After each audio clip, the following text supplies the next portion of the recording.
Hello, and thank you for listening to the commentary of Maya. My name's Andrew, and that's me in the car right there with my friend Jenna in my 2002 Subaru. I thought it'd be fun to do a commentary for this. This video has around 4 million views now, and it's trickling in a few subscribers every day. And I think I'm gonna make some more videos in light of that situation. So I thought kind of reflecting on this would be a good pathway out of stagnancy.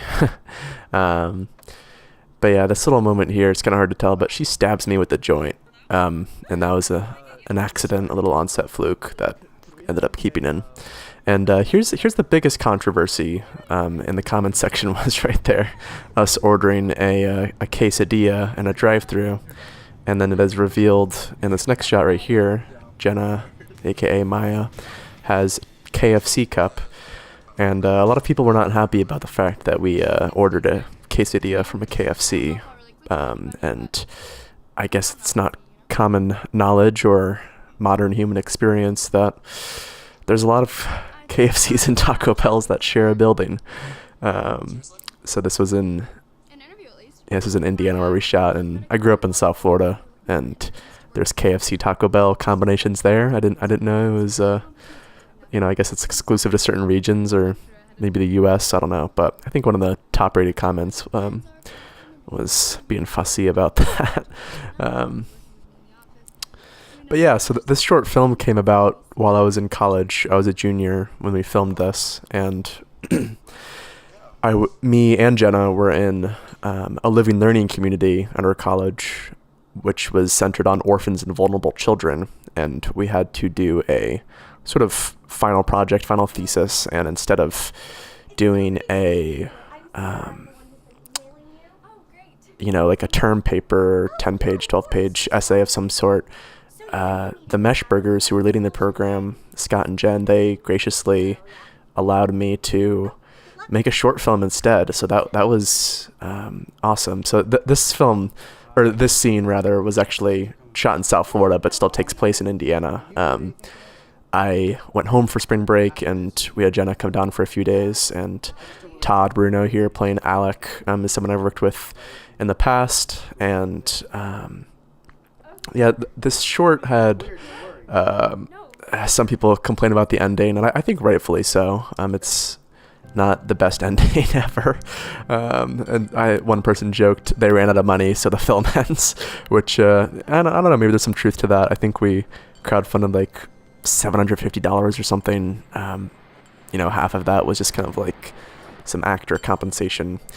The scene right here was shot in a Carrabba's, don't tell them, and all this kind of guerrilla filmmaking, showing GameStop logos, shooting in the mall is something I wouldn't do anymore. I'm kind of moved on to feature films primarily.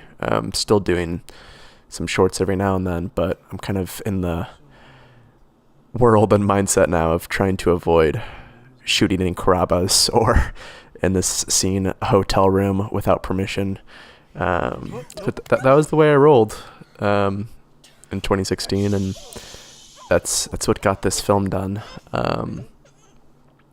And I'd seen Knight of Cups by Terrence Malick a bit before shooting this, and it kind of inspired the visual style and how I wanted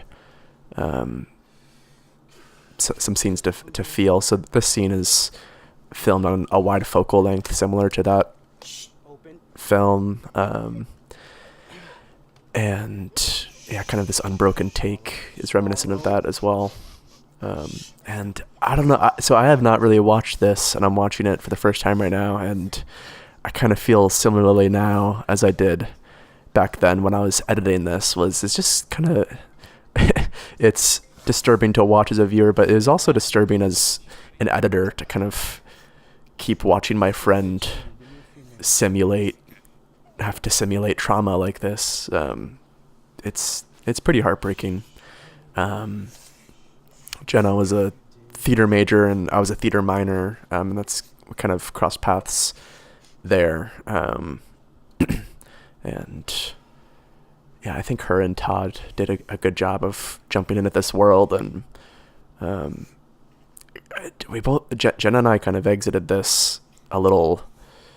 I mean, her primarily because she was the one who had to perform this, but it was a distressing experience. Kind of that classic actor going into the world and then they come out and feel weird afterwards. So feel bad about that. But the scene's lit pretty dark. We didn't really use any lights here. Here I am just jumping from trauma to cinematography in conversation, but man, I'm not enjoying watching this. But yeah, these are a few different dudes. Oh, you know what? I was just gonna tell a story about this older gentleman here, but he didn't want to be credited. But I will just say that he's not related to me, but I didn't know him before this. I don't really want to hint to how I knew him because he was like kind of trying to protect his identity. He didn't want to really be by credit associated with this film. Here we are filming in a Kmart and a Taco Bell. Just a lot more kind of off the cuff guerrilla filmmaking, as they call it. But yeah, this was in Fort Lauderdale, Florida. And this was I don't really remember what this location is normally used for, but it was a spare room that my sister knew about. And I think at this moment in the film, a lot of people are frustrated that she doesn't escape, she doesn't run away. She doesn't fight back the way people want her to fight back. And I've always kind of, I don't know, I kind of resent that perspective of, and I think that's why this film ends the way it does, is us thinking that trafficking victims should just try harder to escape and it's we have, as someone who hasn't experienced being trafficked, I just have no true perspective on what that is like, in terms of the psychological oppression happening and the threats and, the very much putting in your place that's happening right here in this scene. I don't do a lot of fight scenes, but I was kind of, it sounds weird, but happy that that effect was sort of sold. We had him basically hitting the mattress in that wider shot where we couldn't see her, and then we tried to sell it by kind of softly laying the cord on the first shot as she's going into the covers and then speeding it up a little bit to make it look like a real hit. But I actually, okay, yeah, I had the volume turned off, but I just turned it back on to figure out what was going on. But yeah, this is an important scene to me, and kind of in my research, I was finding that what would often keep trafficking victims, besides the physical oppression and slavery, sort of one of the psychological threats is, I know where you live, I know who you know, and if you try something, I'm going to hurt those people. So I wanted to make sure that got into the story somewhere. I love that beat that Todd takes and then the bye. I think there's some truth to the pimp being this kind of becoming the only person who you end up developing any kind of emotional attachment to. Yet they're still the person who may be one of the most abusive in the situation.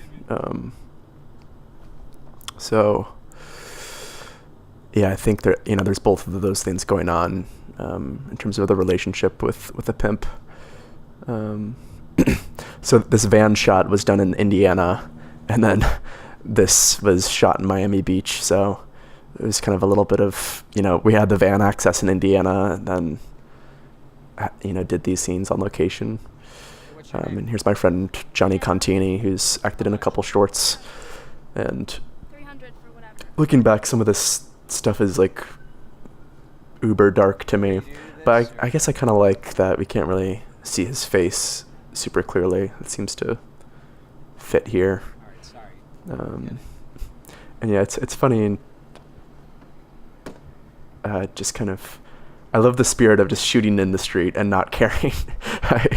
I'm just way more legally paranoid now at this point in my life. I'm 24 now. Oh my gosh, so this scene was inspired by something real that happened to me. I was going on vacation with my family. We were traveling to Costa Rica, and this guy is sitting next to me on the plane. This kind of crusty middle-aged man, and he's telling me about the prices of prostitutes in Costa Rica and how I should take advantage of that. And I was just so appalled, and so I kind of brought that own weird personal experience that happened to me the summer before this into that character. And here we are filming in just the street of Miami Beach, and yeah, this is that weird kind of comfort but abusive duality. And I think this is what the film is about to me, this moment where she says, "My name's Hannah." Oh wait, sorry, no, my name's Maya, my name's not Hannah. And kind of that grasp for her identity. And yeah, I think this is where the film kind of loses a lot of people, in that, if she's not working out, this isn't going to happen. And I think, they're right. It's true.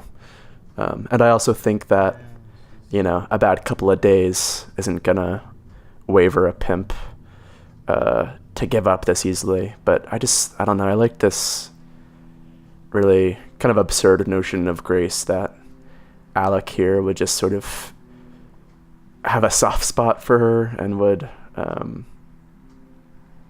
don't know, let her go. But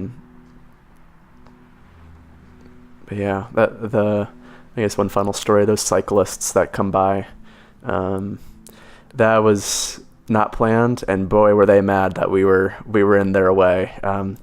We were shooting there at like 5:30, like Miami sunrise, and this bridge between Key Biscayne and Miami that I thought would just be completely empty, but it's really getting going at sunrise.